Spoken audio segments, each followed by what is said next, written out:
las 7:25 en este gobierno de la mañana, en este 5 de enero, miércoles de 2022, jornadas iniciales de este año.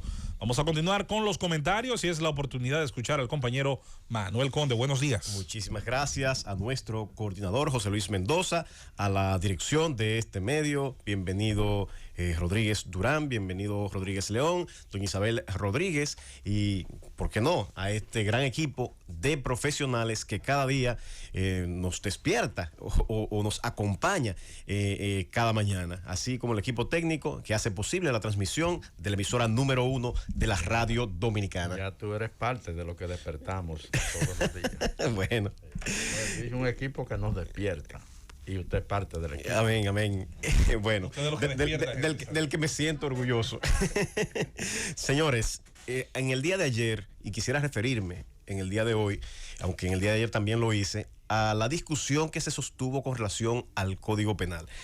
Y amerita la discusión porque efectivamente ayer hacíamos una advertencia que parece que como premonición se generó en la Cámara de Diputados.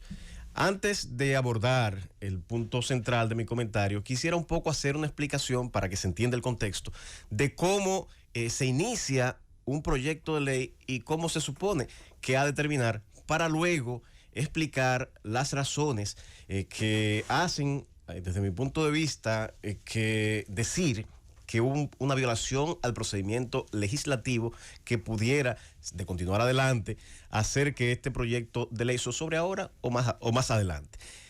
Miren, señores, las leyes, no todo el mundo tiene iniciativa legislativa.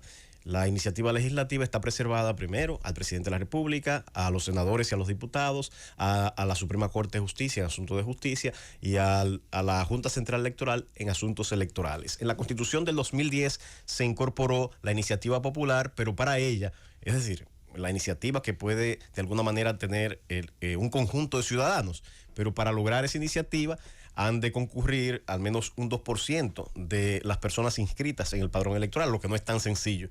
Entonces, en síntesis, de manera ordinaria, quienes tienen iniciativa, los que pueden presentar una propuesta de ley, son esas personas que hemos reseñado.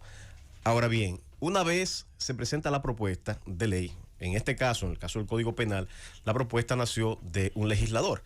Ese proyecto de ley se conoce en esa Cámara, que debe conocerse en 2 lecturas. Una vez es aprobado, ese proyecto es enviado a la otra Cámara. En la otra Cámara tienen la posibilidad de hacer modificaciones o aprobar ese proyecto tal y como fue aprobado en la Cámara de Diputados. En el caso de que sea aprobado en cualquiera de la Cámara de origen, puede la iniciativa comenzar tanto en el Senado como en la Cámara de Diputados. Es bueno hacer esa aclaración. Si la iniciativa, por ejemplo, comenzó en la Cámara de Diputados y la Cámara de Senadores también la aprueba y la ratifica, pues la envía al Poder Ejecutivo, quien tiene la posibilidad de observarla, como decimos aquí, el llamado derecho a veto. Si no hace observaciones, lo que debe hacer es proceder a la promulgación y la publicación, y ya esa ley, en el plazo que establece la ley, en la misma Constitución, se hace obligatoria. Ese vamos a decir que es el trámite ordinario. Ahora, no siempre ocurre así. Es más, diríamos que la menor parte de las veces, que es lo que está ocurriendo con este Código Penal. Cuando la iniciativa es aprobada en una Cámara y es enviada a la otra Cámara y se incorporan modificaciones, entonces tiene la obligación esa Cámara de retornarla a la Cámara de origen para que ésta diga si está de acuerdo o no con esas observaciones. Si está de acuerdo con esas observaciones, bueno, pues las aprueba y la envía al Poder Ejecutivo para seguir ese trámite de promulgación y publicación. Ahora bien, en ese proceso es bueno entender que hay un trámite que marcan los manuales y procedimientos de cada una de estas cámaras. En la Cámara de Diputados, ¿qué es lo que ha ocurrido con el Código Penal? Este código ha subido, ha bajado, inclusive en uno de los tantos intentos de tener un Código Penal modificado, hasta fue promulgado por el presidente de la República de aquel entonces y de hecho declarado inconstitucional por una violación en el procedimiento de aprobación. Entonces, a razón de eso, no hay un Código Penal nuevo, porque el que se aprobó en aquel momento fue declarado inconstitucional. Luego de eso se han presentado iniciativas que han zozobrado, que han perimido en el Congreso, en una u otra Cámara. La última versión que se está discutiendo se introdujo en el Senado de la República y se aprobó luego de la conformación de una comisión bicameral que lo analizó. Y ayer decíamos, esa comisión saltó a la luz pública porque se retiró a deliberar y a discutir ese proyecto a un hotel del este del país. Ese proyecto se conoció, se discutió y se aprobó en el Senado de la República. Luego de aprobarse, tal y como explicábamos anteriormente, fue remitido a la Cámara de Diputados. En la Cámara de Diputados, tal y como establece el procedimiento interno, se remitió a una comisión y esa comisión presentó su informe. Y he aquí el meollo del asunto. Porque todos recordamos que en diciembre el presidente de la Cámara de Diputados, a quien hay que reconocerle, no podemos ser mezquinos, que ha empeñado un gran esfuerzo para lograr impulsar esta y otras tantas iniciativas legislativas. Eso no podemos escatimar ese reconocimiento porque él se ha dignado en dedicarse a tratar de impulsar y lograr los mayores consensos para aprobar una pieza legislativa que ha sido bastante controversial, como son este tipo de legislaciones.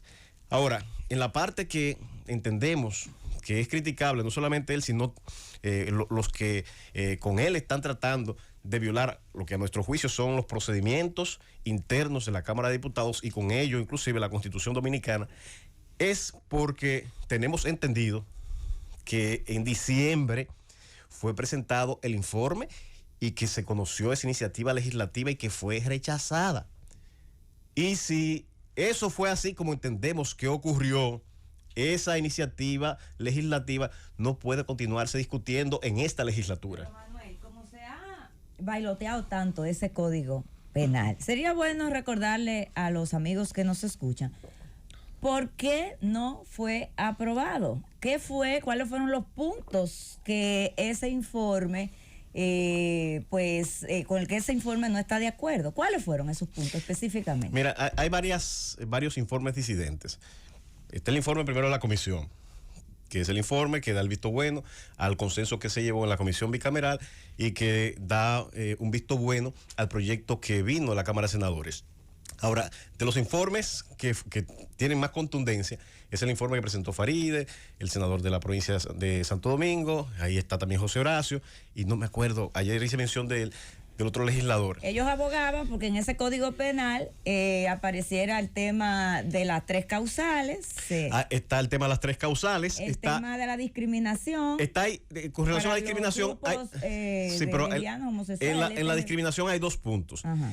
Aquel que es el del artículo 96, que establece la discriminación o los elementos de discriminación por orientación sexual y de origen nacional como un agravante en caso de homicidio, que son extirpados de la iniciativa anterior. Estuvieron en un momento y bueno, en la comisión que conoció ese proyecto los saca. Y luego aquellos que tipifican la discriminación como tal, que deja fuera el tema de la orientación sexual y el tema del origen nacional. Eso es uno de los aspectos, las 3 causales y los aspectos que reseñábamos ayer con relación a la creación de la jurisdicción militar para conocer asuntos penales.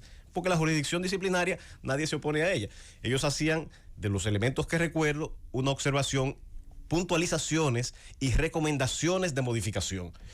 Por separado, algunos legisladores hicieron sus recomendaciones de modificación, pero en esencia, en eso se centra la objeción de esos sectores. Ahora, ¿cuál es el tema que está aquí de fondo? Porque a eso me refería en el día de ayer, a esas observaciones. En el día de hoy, a lo que me quiero referir y a lo que me estoy refiriendo es a la violación o la inminente violación de la Constitución y del procedimiento interno. ¿Por qué? Porque conforme al manual de procedimiento, tuve que buscar la norma que regula el procedimiento de aprobación de las iniciativas legislativas.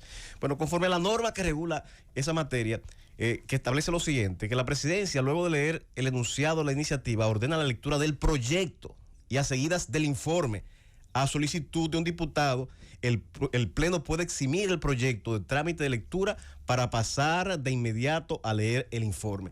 ¿Qué es lo que estamos diciendo? Que lo que ocurrió en diciembre no es como se está diciendo hoy, que fue la lectura del simple informe y ya.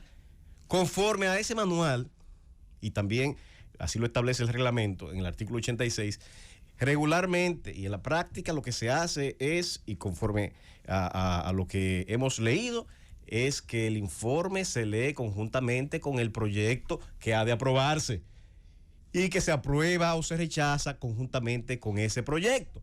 Lo que implica que lo que ocurrió en diciembre no fue el rechazo como se dice, salvo que se pruebe lo contrario. Hasta el momento no lo han probado. Lo que se leyó y lo que se rechazó fue el proyecto. El proyecto.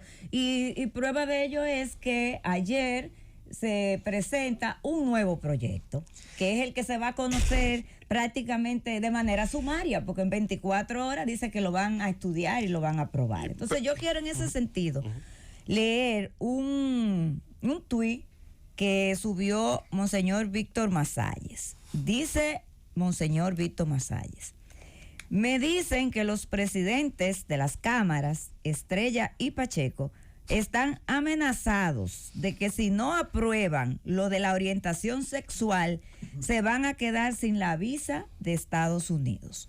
Ojalá que no sea verdad. Quiero pensar que no nos venderían por un sellito. Ese tuit, pues, en boca de Monseñor Víctor Masalles, lleva a uno a analizar y a pensar, porque estamos hablando de un alto dignatario de la Iglesia Católica que además maneja mucha información.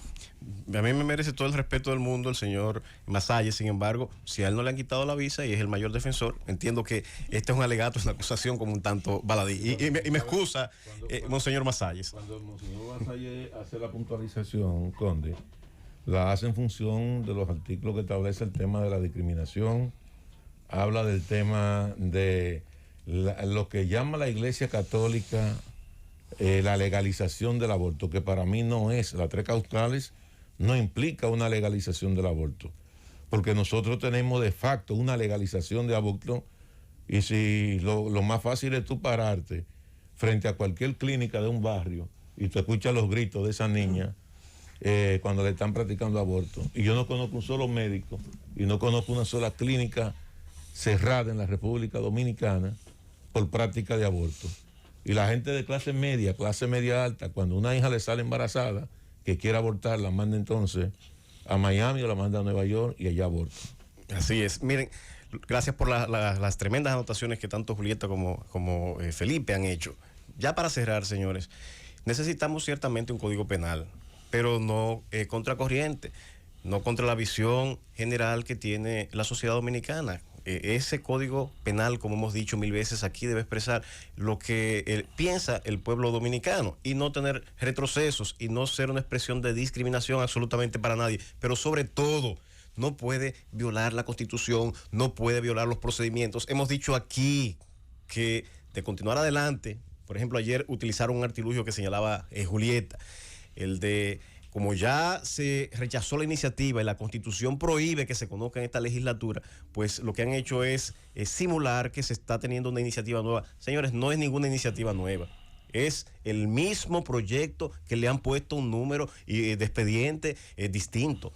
Y por tanto, de continuar adelante con ese procedimiento, estarían violando primero el procedimiento interno, su manual interno, su reglamento interno y peor aún, la Constitución de la República. Y si se aprueben esos términos, no se está aprobando absolutamente nada, porque al igual y como ocurrió en el pasado, el Tribunal Constitucional examinará todos esos elementos, verificará que ha habido una violación del procedimiento, la aprobación de esa pieza legislativa, y por igual lo declarará muy probablemente inconstitucional. Llévatelo, Cundo.